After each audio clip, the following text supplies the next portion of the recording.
Hi, my name is Dr. Shell, also known as Dr. Test Prep, and welcome to the Dr. Test Prep YouTube channel. We are focusing on paragraph comprehension for the AFQT, and we're going to talk about text organization. So how a paragraph is organized and why an author might have included a specific sentence. If you don't have the free book, please click the link in the description and grab it from growthmindsetcollaborative.org. The full program is $49, details at the end, and half of all sales go to nonprofits. So with text organization, we're really looking at how the paragraph is organized and are there any transition words that help us to better understand what the paragraph is about. So best practice is always to read the question and prompt first. We didn't do it in main idea and supporting details because we pretty much knew what they were about, but always for this section, we really want to make sure that we read the question so we know why we're reading the paragraph, what we need to comprehend from it. So read the paragraph, focus on what the target sentence is that was in the prompt, and connect it to the paragraph as a whole. So a company introduced, so we're first looking at why is the second sentence involved right here? Why is this sentence here? A company introduced a new scheduling system to improve workflow. At first, employees struggled to adjust and productivity slowed slightly. However, within a few weeks, tasks were completed more efficiently and communication between departments improved. So why did they mention that the employees struggled to adjust and there was productivity slowed? To show that the system immediately improved something? No. To describe how communication worked before? No. To introduce a temporary difficulty before the improvement? Potentially. To explain why something happened? No. C is the best answer. The article begins, we're looking at the final sentence. So it's only 2 sentences. So why is the last sentence there? The article begins by explaining the rising cost of housing in major cities. It then described how families are adjusting their budgets and concludes with examples of people relocating to more affordable areas. So present a solution that applies to all families? No. Illustrate how the trend affects individuals? No, it mentions families. Compare housing costs across different cities? Maybe. Explain why something is happening? No. So it talks about families adjusting their budget and moving to affordable areas. So C is probably the best answer.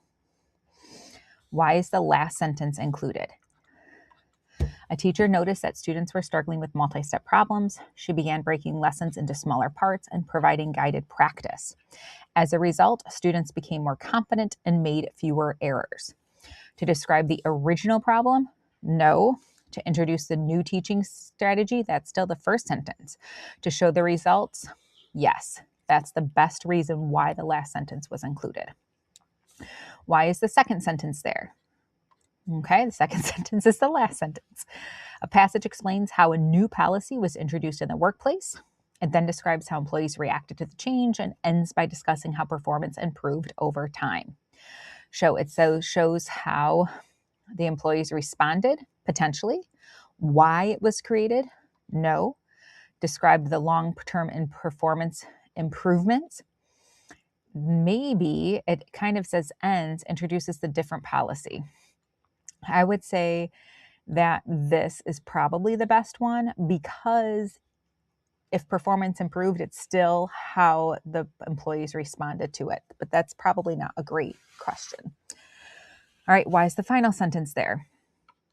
I just realized a lot of these are only 2 sentences, but let's take a look. The paragraph begins by stating that regular exercise can improve mental health. It then presents research findings supporting this claim and ends by noting that results may vary depending on individual circumstances. To weaken the claim? No, because it says it supports, and then it says dependence. Introduces a new topic? No. Acknowledges limitations while maintaining the claim? Yes, that's the best example. The passage describes 2 study methods. Memorization. We're looking at the whole paragraph. So the passage describes 2 study methods, memorization and concept-based learning. It explains the advantages of each and concludes that the effectiveness of each method depends on the situation. So it presents a problem and offers one solution. Nope, there's 2. compares two approaches and drawing a conclusion. Effectiveness of each method depends on the situation. Yes, that's the best description of what happened. All right, just in here, I'm not going to go over all the steps on the left, but on the right, anytime we see deal with contrast, we're looking for a shift or a change. So words such as however, but, altogether, and yet help us with those types of words.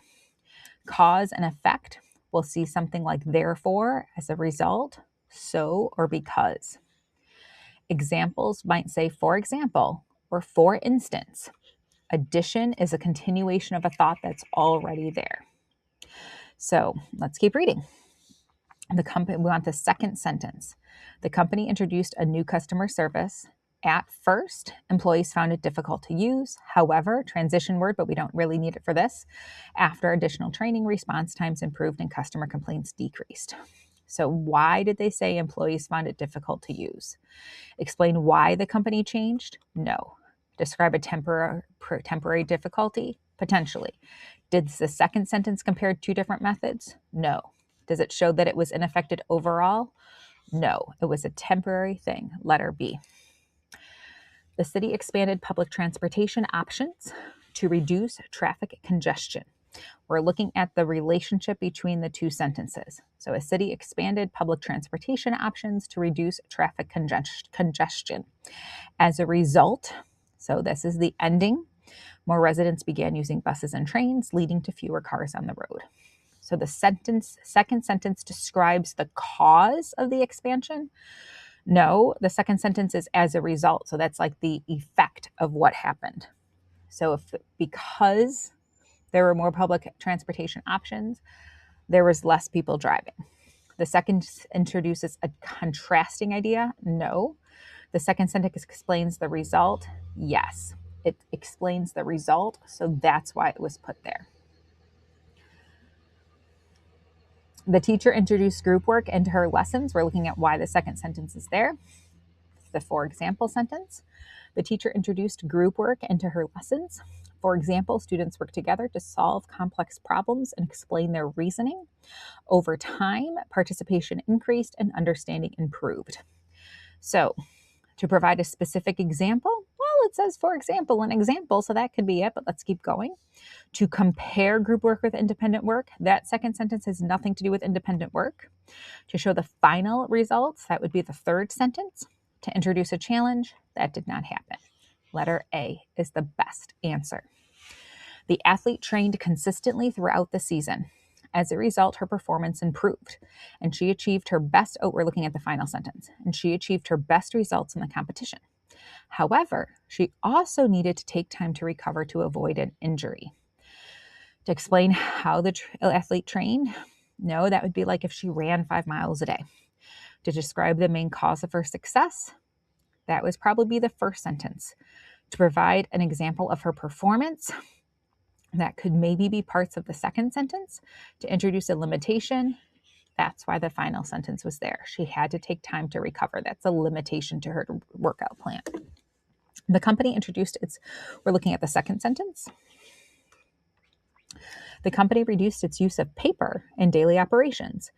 In addition, it implemented digital systems to track information more efficiently.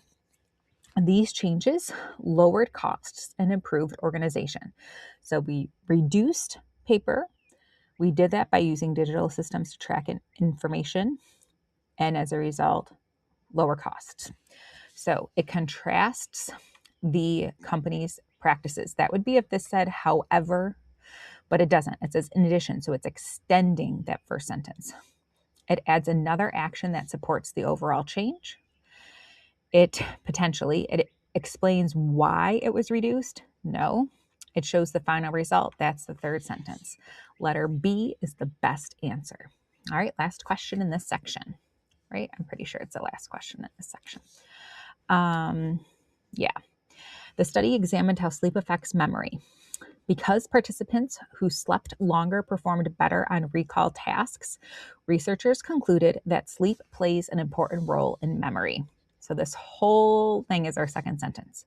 So to describe the process used in the sleep study. No, it doesn't say that they slept 8 hours or they went to a hospital or they had a watch. To present a contrasting view. No. To provide evidence supporting the conclusion. That's probably the best answer because it certainly didn't introduce a new topic.